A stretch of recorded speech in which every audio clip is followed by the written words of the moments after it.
কিয়ামতের ময়দানে সর্বপ্রথম ইবাদতের মধ্যে নামাজের হিসাব হবে। আমি বলবো, আপনারা উত্তর দিবেন।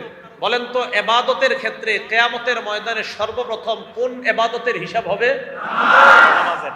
একটা কিতাব আছে, নাম সহিহুল জামি', হাদিস নাম্বার 2573 নাম্বার হাদিস, 2573 নাম্বার হাদিস। এই হাদিসে রাসূল আকরাম সাল্লাল্লাহু আলাইহি ওয়াসাল্লাম বলেন, আউয়ালু মা ইউহাসাবু বিহিল আবদু ইয়াউমাল কিয়ামাতিস সালাহ। কিয়ামতের ময়দানে সর্বপ্রথম ইবাদতের ক্ষেত্রে নামাজের হিসাব নেওয়া হবে। ফাইন সালাহাত, আল্লাহ নবী বলেন, যদি নামাজ শুদ্ধ হয়ে যায়, সালাহা সাইরু আমালি, সকল আমলগুলা শুদ্ধ। আগে নামাজের হিসাব, এটা যদি সঠিক হয় তো বাকিগুলার মূল্য আছে। ওয়া ইন ফাসাদাত, নামাজ যদি অশুদ্ধ হয়ে যায়, নামাজ যদি বিনষ্ট হয়ে যায়, ফাসাদাত সাইরু আমালিহি, তার অন্যান্য আমলগুলা বিনষ্ট। নাউজুবিল্লাহ। অনেকের নামাজ পড়ে না, সারাক্ষণ নবীর প্রেম প্রেম বলে। আমার ভিতরে নবীর প্রেম আছে। জোহর পড়ছেন নি? কয় না। আসর পড়ছেন না, মাগরিব না, এশা না। তাহলে প্রেম কিভাবে? এটা বুঝবেন না। নবীর প্রেম অন্তরে আছে। নামাজ না পড়লে নবীর প্রেম, এটা একদম মিথ্যা কথা, এটা ভণ্ডামির পরিচয়। দলিল আমি একটু পরে দলিল দিচ্ছি, দেখেন একের পরে এক দলিলগুলো মুখস্থ রাখবেন, দেখবেন যে না, যারা নামাজ পড়ে না তাদের মাঝে নবীর প্রেম নাই, এটা মিথ্যা কথা। তাহলে 3 নাম্বার, নামাজ শুদ্ধ হবে কিয়ামতের মাঠে। নামাজের হিসাব যদি ঠিক হয়, সব ঠিক। হাতে পায়ে ধরে বলি, দুনিয়ার মধ্যে অন্য কিছু আপনি করেন আর না করেন, নামাজ ঠিক করেন। সর্বপ্রথম নামাজ ঠিক করেন, কারণ কিয়ামতের মাঠে আপনি সর্বপ্রথম নামাজের হিসাব দিতে হবে। আল্লাহ আমাকে আপনাদের সকলকে যতদিন বেঁচে থাকবো এক ওয়াক্ত নামাজ স্বেচ্ছায় স্বজ্ঞানে আমরা আর কখনো ছেড়ে দিব না, কাজা করব না, ইনশাআল্লাহ। এগুলো 3 নাম্বার। 4 নাম্বার, যেই ব্যক্তি 5 ওয়াক্ত নামাজ পাবন্দির সাথে পড়বে, ওই ব্যক্তিকে আল্লাহ পাক রব্বুল আলামিন নিজ জিম্মায় জান্নাতে প্রবেশ করাবে। আবু দাউদ শরীফ হাদিস নাম্বার 1420 নাম্বার হাদিস, 1420 নাম্বার হাদিস। ক্বালা রাসূলুল্লাহ সাল্লাল্লাহু আলাইহি ওয়াসাল্লাম, আল্লাহ নবী বলেন, খামসু সালাওয়াত, 5 ওয়াক্ত নামাজ, কাতাবাহুন্নাল্লাহু আলাল ইবাদ, বান্দা বান্দির উপর আল্লাহ 5 ওয়াক্ত নামাজ ফরজ করেছেন। জোরে বলেন, কয় ওয়াক্ত? 5 ওয়াক্ত। আওয়াজ দিয়ে বলবেন, ফজর সহ না ফজর ছাড়া? ফজর সহ। 5 ওয়াক্ত নামাজ বান্দার উপর আল্লাহ ফরজ করেছেন। ফামান জাআ বিহিন্না লাম ইউদাইয়্যি মিনহুন্না শাইআ ইস্তিগফাফান বিহাক্কিহিন্না। 1 ওয়াক্ত নামাজ যদি কেউ অবহেলা করে ছেড়ে না দেয়, 1 ওয়াক্ত নামাজ যদি কেউ অবহেলা করে ছেড়ে না দেয়, আমি আবার বলছি, 1 ওয়াক্ত নামাজ যদি কেউ অবহেলা করে ছেড়ে না দেয়। অবহেলা কাকে বলে? হুজুরে নামাজের দাওয়াত দিচ্ছে, এলাকার একজন, ভাই চলেন। আরে যান ভাই, চলেন। আরে যান তো ভাই, চলেন না নামাজে, চলেন। আরে যান ভাই, চলেন না। এই যে আরে যান, অবহেলা, ব্যাপার না, এটা কোনো ব্যাপার না, যান হুজুর পড়বো কালকে, মানে ব্যাপার না। নবীজি বলেন, অবহেলা করে 1 ওয়াক্ত নামাজ ছাড়বে না। কানা লাহু আহদুন ইনদাল্লাহ আইয়ুদখিলাহুল জান্নাহ। 5 ওয়াক্ত নামাজ যারা নিয়মিত আদায় করবে, 1 ওয়াক্ত অবহেলা করে ছেড়ে দিবে না, আল্লাহ পাক রব্বুল আলামিনের ওয়াদা, আল্লাহ তাকে জান্নাতে প্রবেশ করাবেন। 5 ওয়াক্ত নামাজ নিয়মিত আদায় করলে আল্লাহ তাকে জান্নাতে প্রবেশ করাবেন। আল্লাহ আমাদের সকলকে 5 ওয়াক্ত নামাজ পাবন্দির সাথে আদায় করার তৌফিক দান করেন। নামাজের উপকারিতা নাম্বার 5, যেই ব্যক্তি নিয়মিত নামাজ আদায় করবে, আল্লাহ তাকে অস্থিরতা থেকে মুক্তি দান করবেন। সূরা মারিজ 19 থেকে 23 নাম্বার আয়াত আছে না, ইন্নাল ইনসানা খুলিকা হালুআ, মানুষকে অস্থির করে সৃষ্টি করা হয়েছে। আমি আপনি জন্মগতভাবে অস্থির, আমরা জন্মগতভাবে অস্থিরতা আমাদের মাঝে আছে। ইজা মাসসাহুশ শাররু জাজুআ, অকল্যাণ যদি মানুষকে স্পর্শ করে, মানুষ উৎকণ্ঠিত হয়ে যায়। ওয়া ইদা মাসসাহুল খায়রু মানুআ, 5 তালা 10 তালা বাড়ির মালিক হয়ে গেলে মানুষ কৃপণ হয়ে যায়, বকিল হয়ে যায়। অকল্যাণ ধরলে উৎকণ্ঠিত হয়ে যায়। আর মানুষকে যখন কল্যাণ ধরে, টাকা পয়সা আসে, তখন ওই ব্যক্তিটা কৃপণ হয়ে যায়, টাকা দিতে চায় না, দান করতে চায় না, সদকা করতে চায় না। তবে ইল্লাল মুসাল্লিন আল্লাযীনা আলা সালাতিহিম দাইমুন, যারা নিয়মিত আদায় করে তারা কৃপণ হবে না, তারা উৎকণ্ঠিত হবে না, তারা অস্থির হবে না। আল্লাহ তাদেরকে অস্থিরতা থেকে, উৎকণ্ঠ হওয়া থেকে, কৃপণ হওয়া থেকে, নিয়মিত নামাজ আদায়কারী যারা, তারা টাকা পয়সা হলেও আল্লাহ তাদেরকে এই অপরাধগুলা থেকে হেফাজত করবে। অস্থিরতা কাজ করবে না। টাকা, এই 5 নাম্বার উপকারিতা। 6 নাম্বার, নামাজ অশ্লীলতা এবং অপছন্দনীয় কাজ থেকে বাধা দেয়। অশ্লীলতা এবং অপছন্দনীয়, এই জায়গাটা বুঝেন সবাই। আমাদের অনেক যুবক ভাইয়েরা কয়, হুজুর এত নামাজ পড়ি, নামাজ পড়ার পরেও তো আমি খারাপ কাজ ছাড়ি না, আমি খারাপ কাজ ছাড়ি না। সূরা আনকাবুতের 45 নম্বর আয়াত আল্লাহ বলেন, ইন্নাস সালাতা তানহা আনিল ফাহশাই ওয়াল মুনকার, নিশ্চয়ই নামাজ অশ্লীলতা এবং অপছন্দনীয় কাজ থেকে বাধা দেয়। একটু বুঝেন, আজকে এশার নামাজ পড়লেন যারা, এশার নামাজ মনে করেন 25 মিনিট লাগলো আপনার পড়তে। আচ্ছা, যেই যুবকরা অভিযোগ দেন যে আমরা তো হুজুর জুমার নামাজ পড়ি আর পরের জুমাটা পড়ি, মাঝখানে আর কিচ্ছু পড়ি না, আছে না একদল এরকম, এক জুমা আরেক জুমা মাঝখানে আর পড়ে না, তো ওনারাও বলে হুজুর নামাজ তো পড়ি, অশ্লীলতা থেকে তো আমরা বাঁচতে পারি না, গত 6 দিন কিন্তু নামাজ পড়ে না। আচ্ছা বলেন তো, 1.5 ঘন্টায় 6 দিনে কয় ঘন্টা হয়? প্রতিদিন 1.5 ঘন্টা হলে 9 ঘন্টা। প্রতিদিন 1.5 ঘন্টা হলে 6 দিনে কয় ঘন্টা হয়? 9 ঘন্টা। কিভাবে? আপনি 5 ওয়াক্ত নামাজ যদি মোটামুটি ভাবে পড়েন 1.5 ঘন্টা লাগবে 5 ওয়াক্ত, তো 1.5 ঘন্টায় 6 দিনে হয় 9 ঘন্টা। এই 9 ঘন্টা তো আপনি গুনাহ করবেন না, এটা নিশ্চিত। বুঝাইতে পারি নাই? এই 9 ঘন্টা তো আপনি গুনাহ করবেন না। আচ্ছা, আপনি এশার নামাজে আসলেন, মনে করেন এশার নামাজে আইসা আপনি 25 মিনিট নামাজে চলে গেল। নামাজের পর তাবলিগওয়ালার একজন বলল, ভাই তালিমে বসেন। আপনার মন না চাইতেও আপনারে ধইরা তালিমে বসাইছে। তালিমে বসার পর লজ্জায় উঠতে পারতেছেন না, কেমনি উঠি, আরো 25 মিনিট গেছে তালিমে। আগের 25 আর এই 25-এ কয় মিনিট হইল? 50 মিনিট। আপনার দোস্ত কিন্তু মসজিদের বাইরে দাঁড়ায় রয়েছে, আরে তাড়াতাড়ি এক জায়গায় যাবো। মসজিদ থেকে বের হওয়ার সময় ইমাম সাহেব কয়, কেউ কেমন আছো তুমি? হঠাৎ মসজিদে, মাশাআল্লাহ ভালোই তো, তালিম বসছো না? হুজুরে দাঁড়ায় দাঁড়ায় আরো 10 মিনিট। আপনার মেজাজ কিন্তু খারাপ, কইতে পারতেছেন না। তাহলে আপনার মন না চাইলেও আপনি 1 ঘন্টা মসজিদে দিলেন, এই 1 ঘন্টা আপনি গুনাহ করেন নাই। হ্যাঁ, এই তো নামাজ আপনাকে অশ্লীলতা থেকে বাধা দিচ্ছে। তো এই যে নামাজ আপনাকে অশ্লীলতা থেকে বাধা দিচ্ছে, আপনি নামাজ পড়েন নিয়মিত, নামাজ আপনাকে অশ্লীলতা থেকে বাধা দিবেই। আরে ভাই, আপনি যতক্ষণ নামাজ পড়তেছেন ততক্ষণ তো আপনি গুনাহ করতেছেন না। তাহলে আপনি দৈনিক 1.5 ঘন্টা যদি দেন, 6 দিনে যদি আপনার 9 ঘন্টা গুনাহ না হয়, দৈনিক 1.5 ঘন্টার মধ্যে বাকি ঘন্টাগুলো আপনার ঘুম আছে, আপনার পড়াশোনা আছে। ভাইও আপনি নামাজ শুরু করে দেন নিয়মিত, একটা দিন এমন হয়ে যাবে এই নামাজ আপনার ভিতরে এই উপলব্ধি তৈরি করে দিবে যে তুমি আর গুনাহ করবা না। দেখবেন নামাজ আপনাকে গুনাহ থেকে হেফাজত করবে। তাহলে 6 নাম্বার উপকারিতা, নামাজ অশ্লীলতা এবং বেহায়াপনা থেকে বাধা দেয়। আল্লাহ আমাদের সকলকে নামাজ পড়ার তৌফিক দান করেন। 7 নাম্বার, মাগফিরাতুল লিল মাআসি, নামাজ যারা পড়ে তাদের আগের সব গুনাহ আল্লাহ মাফ করে দেয়। এই ব্যাপারে 5টা হাদিস বলি আপনাদের সামনে, 5টা উদাহরণ। 1 নাম্বার, মুসলিম শরীফের হাদিস নাম্বার 428 নাম্বার হাদিস। হযরত উসমান রাদিয়াল্লাহু তাআলা আনহুর গোলাম, উনি বলেন, সামিআতু উসমান ইবনে আফফান রাদিয়াল্লাহু তাআলা আনহু ওয়া হুয়া বিফিনাইল মসজিদ ফাজাআহুল মুয়াজ্জিন ইনদাল আস। উসমান গনির গোলাম বলেন, হযরতে উসমানকে একদিন দেখলাম মসজিদের চত্বরের মধ্যে। হযরতে উসমান, মুয়াজ্জিন সাহেব আসরের নামাজের সময় আসছে হযরতে উসমানকে ডাকার জন্য। ফাদা বিউযুইন, ওযুর পানি চাইলেন, যাওয়ার পর ফাতাওয়াদ্দা, হযরতে উসমান ওযু করলেন।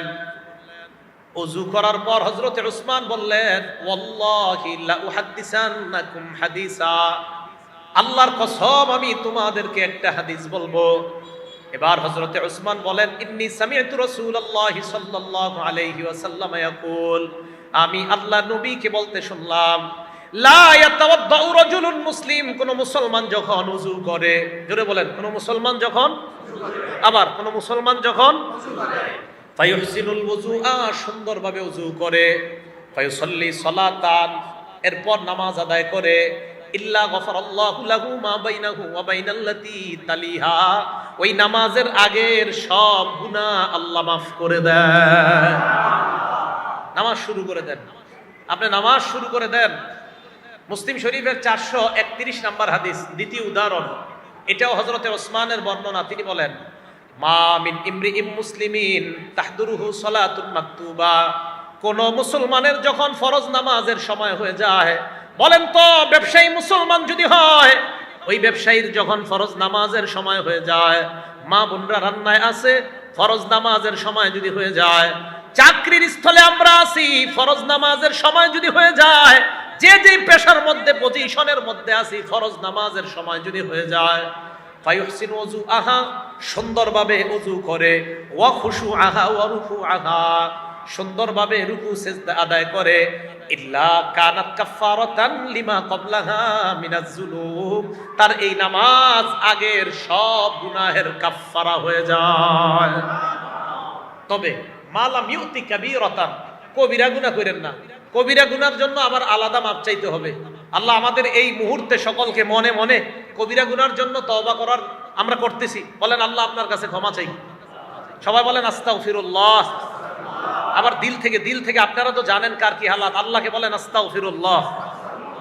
আশাবাদী আল্লাহ আমাদেরকে মাফ করে দিয়েছেন। তিরমিজি শরীফের 3540 নম্বর হাদিস, 3540 নম্বর হাদিস, আল্লাহ পাক রব্বুল আলামিন বলেন, ইয়া আদম ইন্নাকা রাজাউতানি ওয়া মা দাআউতানি মা রাজাউতানি ওয়া মা দাআউতানি, আমাকে তুমি যতক্ষণ ডাকবা, যত আশা আমার কাছে করবা, গফারতু লাকা আলা মা কানা ফিকা লা উবালি, আমি তোমার অপরাধ ক্ষমা করে দিব, এতে আমি আল্লাহ কোনো পরোয়া করি না। আমি মাফ করে দিব, আমি তোমাকে, আমি পরোয়া করি না তোমাকে ক্ষমা করে দিতে, আমি তোমাকে মাফ করে দিব। এরপরে কি বলে দেখেন, ইয়াবনা আদম, হে আদম সন্তান, লাউ বালাগাত যুনুবুকা আনানাস সামা, তোমার গুনাহ যদি আকাশের চূড়ায় গিয়ে পৌঁছে যায়, কোথায়? আকাশের চূড়ায়, সুম্মাস্তাগফারতানি, এরপর আমার কাছে তুমি বলেছো আস্তাগফিরুল্লাহ, পড়েন আল্লাহ বলেন, গফারতু লাকা লা উবালি, আমি তোমার আকাশের চূড়া পরিমাণ গুনাহ মাফ করে দিতে কোনো পরোয়া করি না। এটাও মাফ করে দেয় আল্লাহ। এরপর বলেন, ইয়াবনা আদম, হে আদম সন্তান, লাউ আতাইতানি বিকরাবিল আরদি খাতায়া লা তুশরিক বি শাইআ, তুমি যদি আমার কাছে জমিনের রাশি রাশি অপরাধ নিয়ে উপস্থিত হয়ে যাও, শিরিক ছাড়া যত গুনাহ নিয়ে উপস্থিত হয়ে যাও, গফারতু লাকা লা আতাইতুকা বিকরাবিল আরদি মাগফিরা, আমি রাশি রাশি ক্ষমা নিয়ে তোমার কাছে উপস্থিত হয়ে যাই। তাহলে কবিরা গুনাহ এটা করা যাবে না, এটার জন্য আমরা আল্লাহর কাছে মাপ চাবো। সহিহ বুখারী হাদিস নাম্বার 2653 নাম্বার হাদিস, 2653, এই হাদিসে রাসূল আকরাম সাল্লাল্লাহু আলাইহি সাল্লাম বলেন, আল কাবাইর, 5টা কবিরা গুনার কথা বলছে এই হাদিসে। সবচেয়ে বড় বড় কবিরা গুনাহ, 1 নাম্বার আল ইশরাকু বিল্লাহ, আল্লাহর সাথে শিরিক করা। 2 নাম্বার ওয়া উকুকুল ওয়ালিদাইন, মা বাবার সাথে নাফরমানি করা। 3 নাম্বার ওয়া কতলুন নাফসি, অন্যায়ভাবে কাউকে হত্যা করা। 4 নাম্বার ওয়াল ইয়ামিনুল গুমুস, মিথ্যা শপথ করা। এই মিথ্যা শপথ বুঝেন আপনারা? ব্যবসায়ী কারা কারা আছেন একটু হাত তোলেন তো, হাত নামান। ব্যবসায়ীর দোকানে শাটার লাগাইতেছে, দোস্ত গিয়া বলছে, দোস্ত মেয়েটার একটা শীতের সোয়েটার দরকার, আর্জেন্ট, তাড়াতাড়ি দে। তা আপনি তাড়াতাড়ি খুলছেন বন্ধুর জন্য শাটার, খোলার পরে বন্ধু বলতেছে কত দিব? অন্যদের থেকে 900 রাখি, তুই 850 দে। অন্যদের থেকে 900 রাখি, তুই 850 দে। আর বলিস না দোস্ত, আল্লাহর কসম এটা কিনা আছে 800 কইরা, 50 টাকা তোরে লাভ দিছে। মানুষে বলিস না, বুঝানোই যায় না। সদরঘাট গিয়া খুঁজা দেখা যায় না, দাম 300 টাকা। অত যদি না হয় ঠিক আছে, কিন্তু হইলে এই যে আপনি মিথ্যা শপথ করলেন, এই যে আপনি মিথ্যা শপথ করলেন, এই মিথ্যা শপথের মাধ্যমে আপনি আপনার সোয়েটার বিক্রি করলেন, এটা হারাম। 5 নাম্বার শাহাদাতু জুর, মিথ্যা সাক্ষী দেওয়া হারাম। অপরাধী নিরপরাধ হয়ে যায়, নিরপরাধী অপরাধী হয়ে যায় মিথ্যা সাক্ষীর কারণে, ঠিক না? এই কবিরা গুনাহ করা যাবে না। তাহলে নামাজ সগীরা গুনাহ মাফ করে দেয়, আশা করা যে কবিরা গুনাহ আল্লাহ মাফ করে দেয়। বলেন আমিন। মনে আসেনি? উদাহরণ নাম্বার 2 দিছিলাম মুসলিম শরীফের। 3 নাম্বার উদাহরণ মুসলিম শরীফের 440 নাম্বার হাদিস। এই হাদিসে রাসূল আকরাম সাল্লাল্লাহু আলাইহি সাল্লাম বলেন, আস-সালাওয়াতুল খামসু, 5 ওয়াক্ত নামাজ, ফজর পড়ার পর জোহর, জোহর পড়ার পর আসর, আসর পড়ার পর মাগরিব, মাগরিব পড়ার পর এশা। মাঝখানে যেই অপরাধগুলো হয়ে যায়, আল্লাহ নবী বলেন আগের নামাজ আর পরের নামাজের মাঝখানের অপরাধগুলা পরবর্তী নামাজ আগের অপরাধের জন্য কাফফারা হয়ে যায়। ওয়াল জুমাতু ইলাল জুমা, এক জুমার পর আরেক জুমা পর্যন্ত যে সগীরা গুনাহ হয়ে যায়, পরের জুমা পড়ার কারণে আগের গুনাহগুলো আল্লাহ মাফ করে দেয়। ওয়া রমাদানু ইলা রমাদান মুকাফফিরাতুম মা বাইনাহুন্না, এক রমজানের মাঝখানে আরেক রমজান, এই 2 রমজানের মাঝখান পর্যন্ত যে গুনাহগুলো আপনার হয়ে যায়, হয়তো এখনো মাফ হয় নাই, রমজান মাস আসার পর ইয়াকিনের সাথে রমজানের রোজা শুরু করে দেন, বিশ্বাসের সাথে শুরু করে দেন, আল্লাহ পাক গত 1 বছরের সকল গুনাহ মাফ করে দেন। তাহলে এইগুলা নামাজ আপনার আগের অপরাধ মাফ করে দেয়। আরেকটা হাদিস শুনি আমরা, মুসলিম শরীফের 1409 নম্বর হাদিস। এই হাদিসে রাসূল আকরাম সাল্লাল্লাহু আলাইহি সাল্লাম বলেন, মাসালুস সালাওয়াতিল খামসি কামাসালি নাহরিন জারিন গামদিন আলা বাবি আহাদিকুম ইয়াগতাসিলু ফীহি কুল্লা ইয়াউমিন 5 মাররাত। তোমাদের কারো বাড়ির সামনে একটা পুকুর আছে, ওই পুকুরের মধ্যে যদি 5 বার ওযু গোসল করো, ওই ব্যক্তির শরীরের মধ্যে কোনো নাপাকি থাকবে কিনা? আল্লাহ নবী বলেন 5 ওয়াক্ত সালাত তোমরা যারা আদায় করবা, তোমাদের জিন্দেগীর গুনাহগুলা আল্লাহ ধুয়ে মুছে সাফ করে দেন। একটা কিতাব আছে নাম ফাতহুল বারি, কি নাম? লেখকের নাম ইবনে হাজার আসকালানি। এটা হলো বুখারী শরীফের ব্যাখ্যা গ্রন্থ ফাতহুল বারি। এই ফাতহুল বারির লেখকের নাম ইবনে হাজার আসকালানি। তবে আমি যেই ফাতহুল বারির নাম বলছি, এটার লেখকের নাম ইবনে হাজার আসকালানি না, এটার লেখকের নাম ইবনে রজব। কি নাম? ইবনে রজব। 4 নম্বর খণ্ড 344 নম্বর পৃষ্ঠা। আব্দুল্লাহ ইবনে মাসউদ রাদিয়াল্লাহু তাআলা আনহুর একটা বর্ণনা। তিনি বলেন, তাহতারিকুনা, তোমরা গুনাহের আগুনে দগ্ধ হচ্ছ। ফাইদা সাল্লাইতুমুল ফাজর, ভাইও শুনেন, সারা রাত গুনাহের আগুনে দগ্ধ হয়ে গিয়েছেন, তওবা করে ফজরের নামাজ শুরু করে দেন। ফাইদা সাল্লাইতুমুল ফাজর গসালাতহা, যেই মাত্র ফজর পড়বা, তোমার এই যে গুনাহের আগুনে তুমি দগ্ধ হয়েছ, এই আগুনে দগ্ধ হওয়া শরীরকে ফজরের নামাজ ধুয়ে মুছে সাফ করে তোমাকে আবার নতুন মানুষ বানায় দিবে। এইভাবে এশা পর্যন্ত প্রত্যেকটা নামাজ। নবীজি বলেন, সুম্মা তানামুনা হাত্তা তাস্তাইখিজুন, আজকে দেখে নিয়ত করেন যে আমি ফজরের আগে যা গুনাহ হয়ে গেছে আমার, কালকে ফজর পড়েন, পড়ার পর এরপরে কালকে এশা পর্যন্ত। নবীজি বলেন, নবীজি সাহাবা আব্দুল্লাহ ইবনে মাসউদ বলেন, এরপর এশাটা বইরা ঘুমায়া যাও।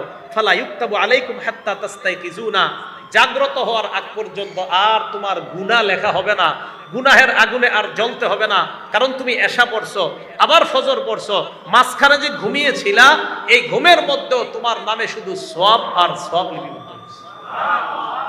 তাহলে নামাজ গুনাহ মাফ করে দেয়। আল্লাহ আমাদের সকলকে 5 ওয়াক্ত সালাত জামাতের সাথে আদায় করার তৌফিক দান করেন। কয় নম্বর উপকারিতা গেল? 7 না 7 কি চাই? 1 নাম্বার নামাজ মনের শান্তি, 2 নাম্বার নামাজ নূর, 3 নাম্বার নামাজ শুদ্ধ সব শুদ্ধ, 4 নাম্বার নামাজ পড়লে জান্নাত, 5 নাম্বার নামাজ অস্থিরতা থেকে মুক্তি, 6 নাম্বার নামাজ অশ্লীলতা অপছন্দনীয় কাজ থেকে বাধা দেয়, 7 নাম্বার নামাজ গুনাহ মাফের কারণ। আপনারা ভালো ছাত্র হইতে পারেন নাই, হ্যাঁ? ছাত্ররা মন দিয়ে শুনতে হবে, ঠিক না? এজন্য আমরা চেঞ্জ করে ফেলবো পুরো দুনিয়াকে ইনশাআল্লাহ। কোরআন সুন্নাহের মাধ্যমে প্রত্যেকটা মাহফিল আমাদের কোরআন সুন্নাহর ক্লাস হবে। প্রত্যেকটা মাহফিল কোরআন সুন্নাহর ক্লাস, প্রত্যেকটা মসজিদ জুমার দিন কোরআন সুন্নাহর ক্লাস হবে। আপনারা এলাকার কিছু মানুষ হুজুরে যেদিন কোরআন সুন্নাহ একটু বেশি কয়, ওই দিন হুজুরের নামাজের পরে কোন কি হুজুর আজকে একটা ঘটনাও কইলেন না, খালি কোরআন হাদিস কইলেন। বেচারায় আপনাকেও এরকম ঠেলাঠেলির কারণে এরপরে চিন্তা করে অন্য একটা কিছু বলা যায় কিনা।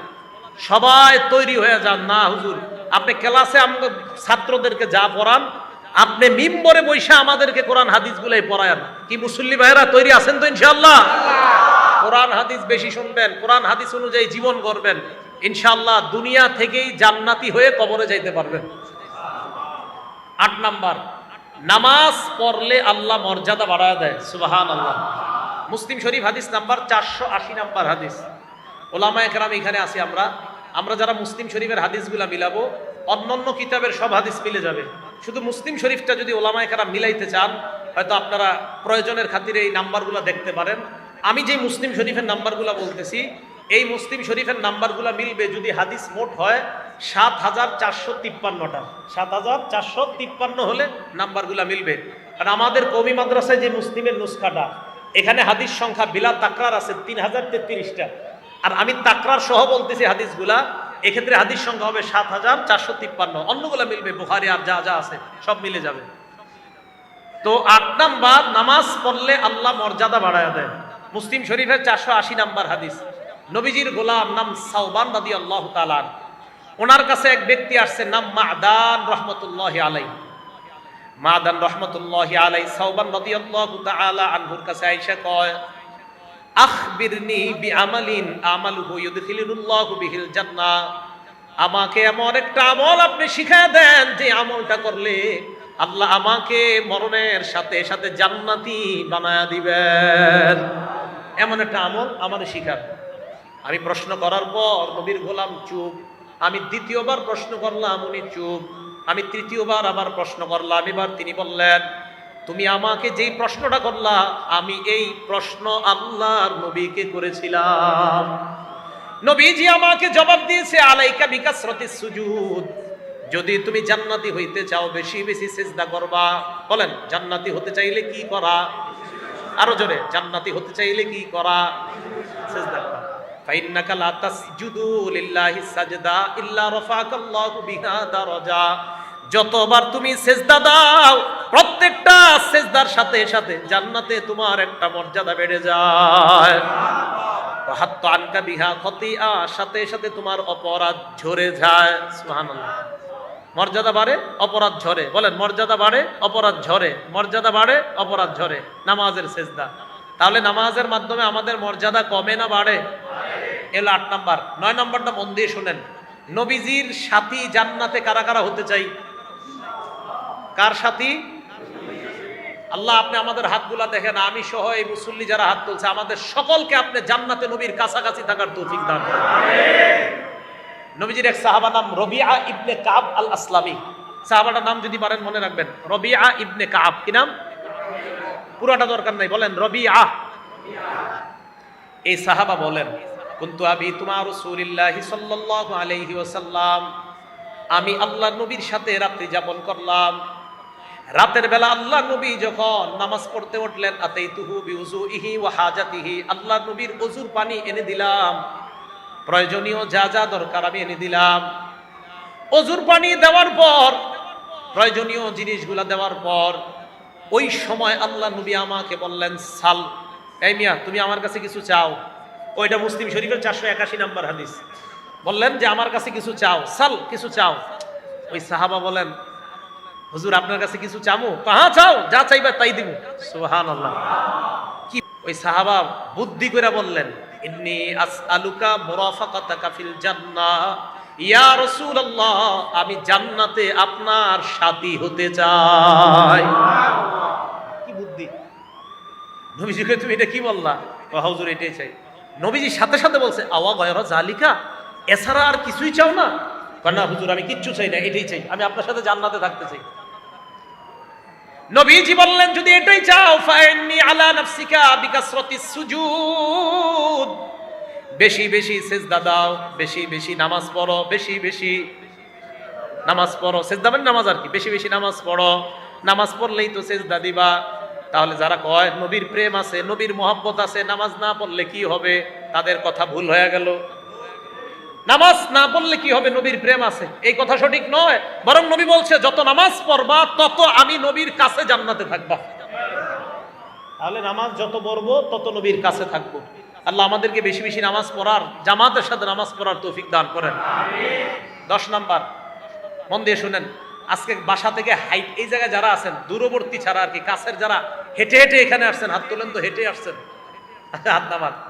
এই মসজিদের মুসল্লি যারা, আপনারা সচরাচর হেঁটে হেঁটে যারা আসেন, এই মসজিদের মুসল্লিরা হাত তোলেন তো, মাশাআল্লাহ, হাত নামান। এবার আপনারা শুনেন, মুসলিম শরীফের 1407 নাম্বার হাদিস।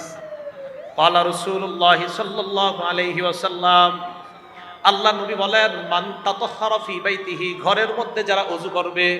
এই হাদিস দ্বারা বোঝা যায় মসজিদে ওযু না করে ঘরে ওযু করা ভালো। কি বলেন?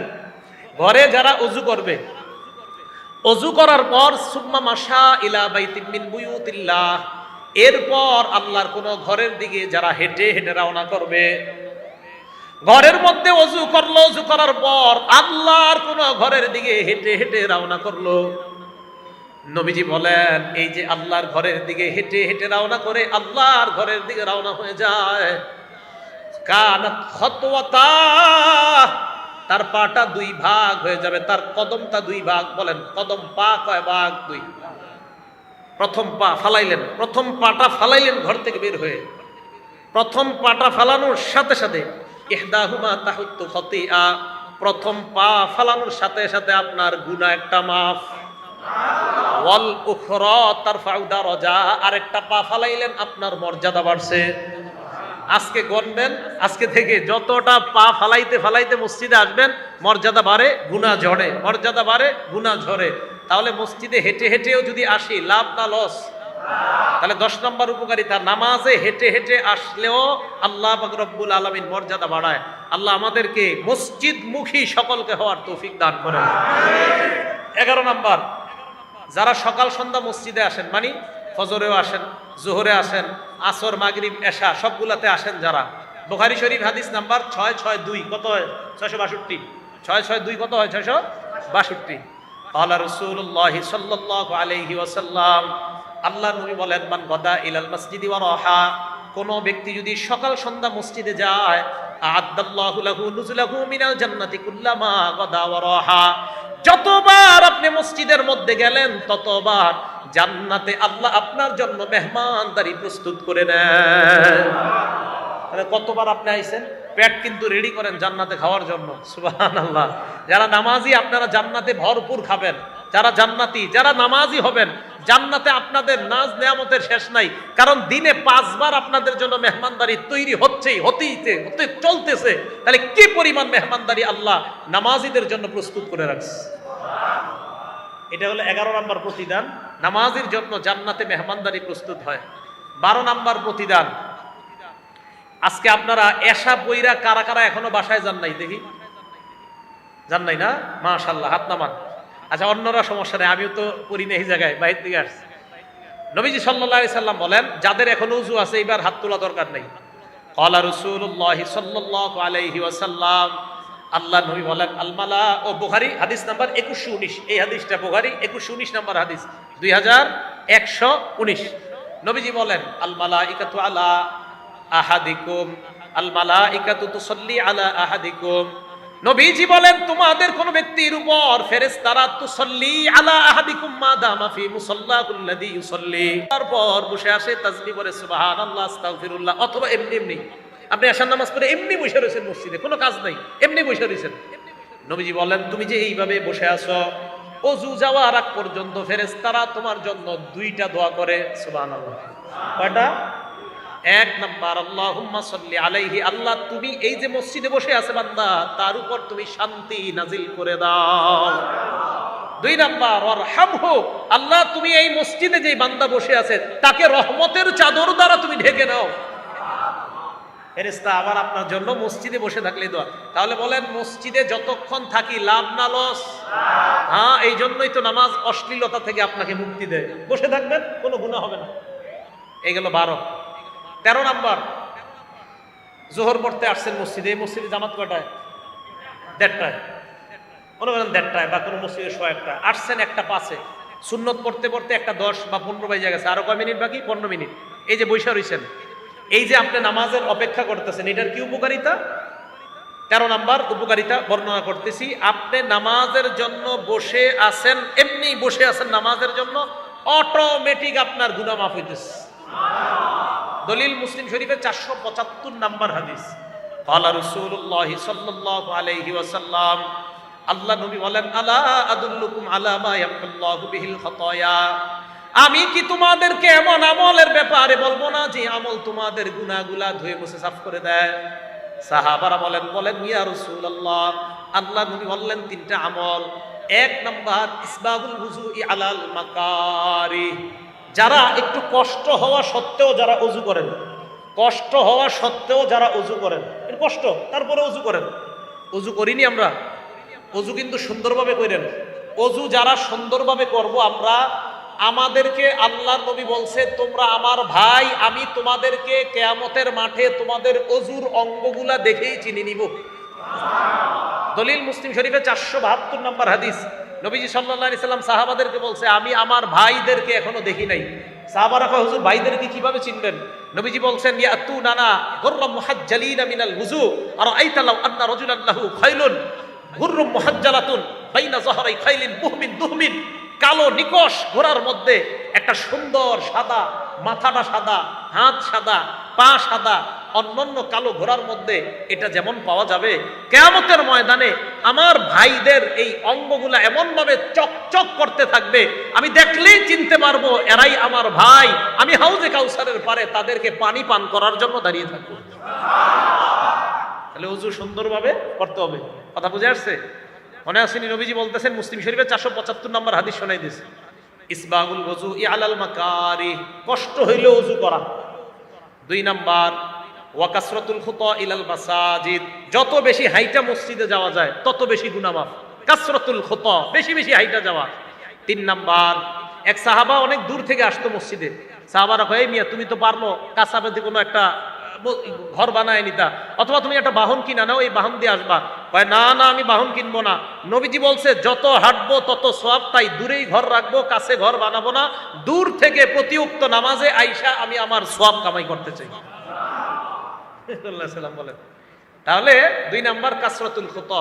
3 নাম্বার ওয়া ইন্তিজারুস সালাতি বাদাস সালাহ, নামাজের জন্য আপনি যদি অপেক্ষা করেন, নামাজের জন্য আপনি বসে আছেন, নামাজের অপেক্ষা, আল্লাহ পাক এই যে অপেক্ষা করতেছেন আপনার গুনাহগুলা ঝরে মুছে সাফ করে দেন। তাহলে নামাজের জন্য বসে থাকলেও লাভ না লস? তাহলে ইমাম সাহেব যদি মাঝে মাঝে 1-2 মিনিট আসতে দেরি হয়, ঘাড় সবাই মিলে এইভাবে আর করবো না, ঠিক না? এবার ইনশাল্লাহ 2-3 জন কইছে 1 মিনিট দেরি হইলে সবার ঘাড় পিছনে যায় কেন বলেন?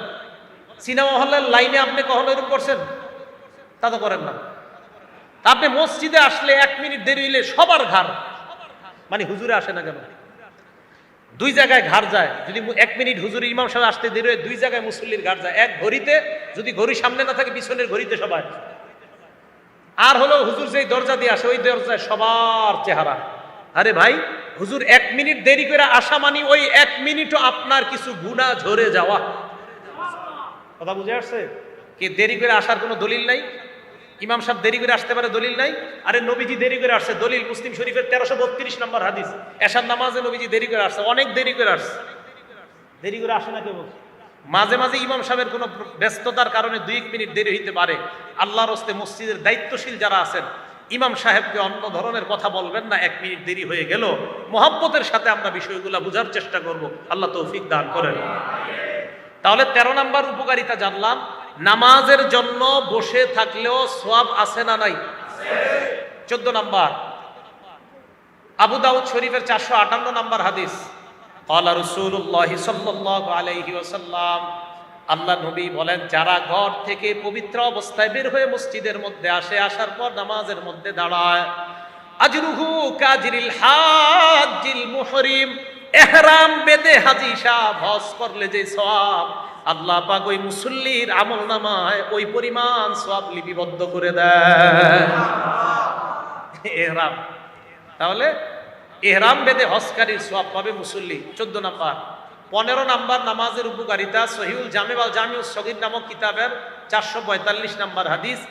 এই হাদিসে রাসূল আকরাম সাল্লাল্লাহু আলাইহি সাল্লাম বলেন, আপনারা এখনো যারা বাসায় যান নাই, আপনারা যারা নামাজ পড়ে এখনো বাসায় যান নাই, নবীজি বলছেন, কানা ফিস সালাতি হাত্তা ইয়ারজিআ ইলা আহলিহি, আপনারা যতক্ষণ বাসায় না যাবেন, বাসায় যাওয়ার আগ পর্যন্ত নামাজে থাকলে যে সওয়াব, ওই সওয়াবগুলো আপনাদের আমল নামায় চলতেছে, এখনো লেখা হচ্ছে।